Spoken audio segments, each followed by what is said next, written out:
छठा संवाद है। कहो लखन मुनि सील तुम्हारा, को नहीं जान विदित संसारा। मात पितहि उरिन भय नीके, गुरु ऋण रहा सोच बड़ जीके। परशुराम निरंतर अपने बल का बखान करते हुए कर रहे हैं और लक्ष्मण उनका उपहास करते हुए कहते हैं, कहो लखन मुनि सील तुम्हारा। हे मुनिवर, आपके शील स्वभाव को संसार में कौन नहीं जानता। को नहीं जान विदित इस संसार में कौन नहीं जानता। माता पिता ही उऋण भय नीके। आप अपने माता पिता के ऋण से अच्छी तरह मुक्त हो गए हैं। अब गुरु ऋण रहा सोच बड़ जी के। अब गुरु का ऋण शेष है जिसके लिए आप बहुत चिंतित हैं। तो सो जन हमरे ही माथे काढ़ा, दिन चली गए ब्याज बढ़वाड़ा। तो ऐसा प्रतीत हो रहा है जैसे वह गुरु ऋण हमारे माथे ही लगाया जाएगा, लिखा जाएगा। बहुत दिन बीत गए हैं, अब उसका ब्याज भी बहुत अधिक बढ़ गया होगा। अब आनिए बेहरिया बोली, तुरंत देहू में थैली खोली।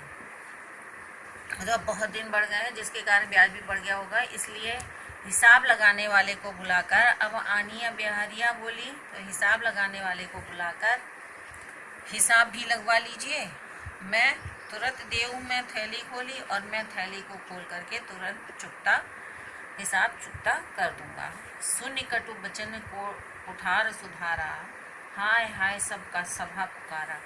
लक्ष्मण के वचन, कठोर वचन सुन करके परशुराम ने अपना कुठार संभाल लिया, साधा है।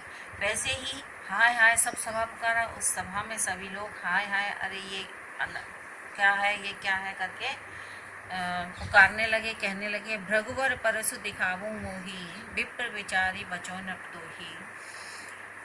कि क्रुद्ध लक्ष्मण कहते हैं कि हे मुनिभर, परसु दिखावो, भृगुवर परसु दिखावो मोही, कि भृगुवंश के श्रेष्ठ मुझे आप बार बार परसा दिखा रहे हैं और मैं आपको ब्राह्मण समझ करके, विप्र विचारी बचो न दोही, मैं आपको ब्राह्मण समझ करके छोड़ रहा हूँ।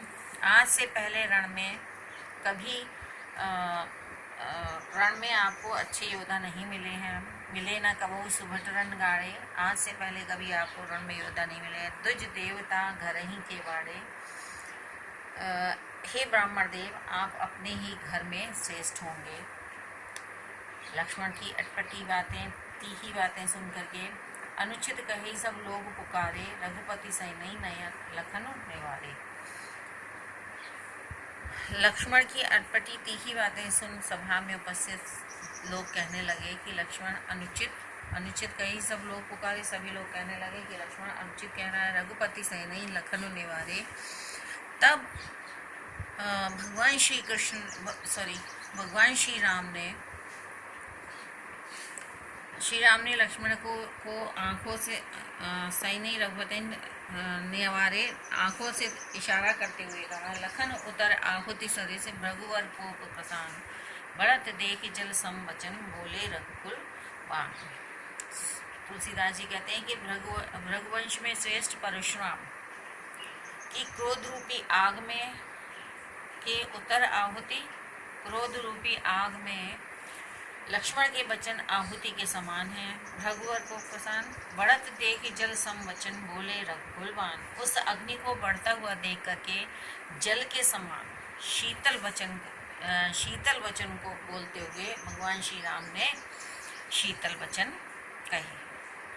रघुकुल बाण मतलब भगवान रामचंद्र जी ने वो शीतल वचन, जल के समान शीतल वचन कहे।